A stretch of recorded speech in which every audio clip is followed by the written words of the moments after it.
The last point I want to make, Madam President, is almost impossible to understand or explain.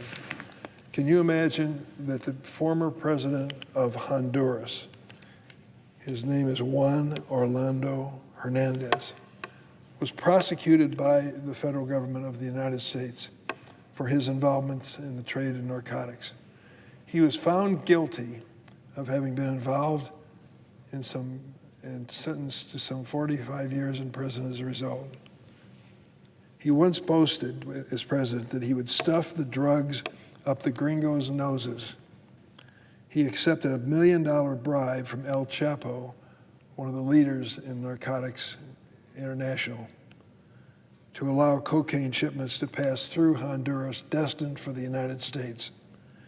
This former President Hernández had a man killed in prison to protect him.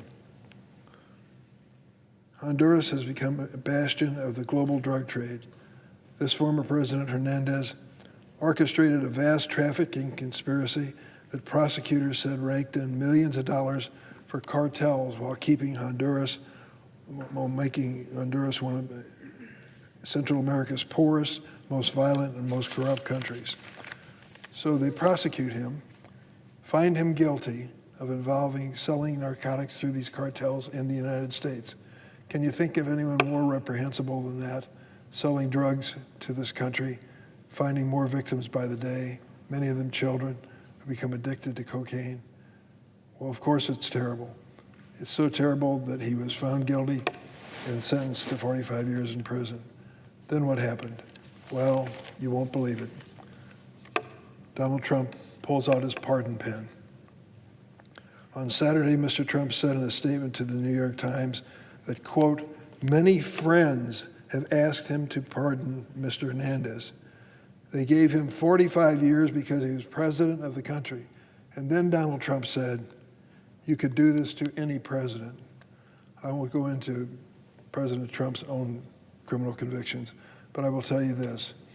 When this man, who was president of Honduras, was facilitating the sale of narcotics in America, we thought so much of the effort to prosecute him that we assigned an assistant U.S. attorney by the name of Emil Bove. Ring a bell?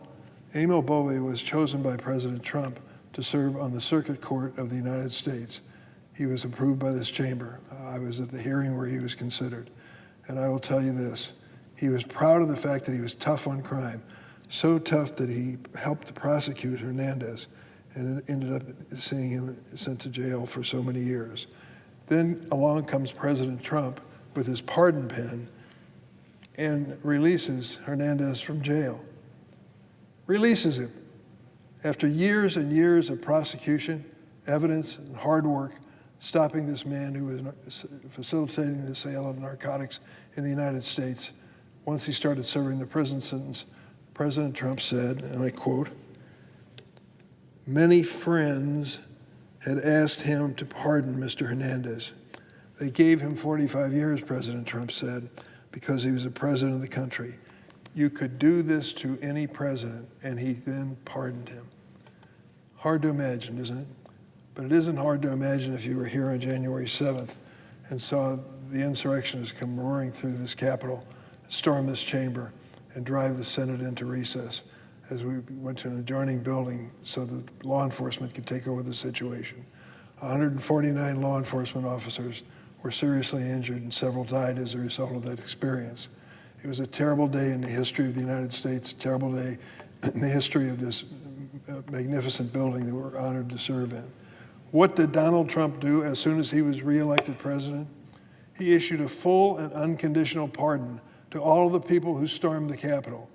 So it comes as no surprise that when it comes to drug kingpins, like the former Honduran president, Mr. Hernández, he got his pardon penny and decided, because he'd heard from so many friends, the president said, he decided to pardon this man and release him. This is not an action by a president who's trying to keep America safe from narcotics. It is a strange understanding of his power that he would use this and not end up penalizing those who are responsible for the narcotics coming into the United States. Madam President, I yield the floor.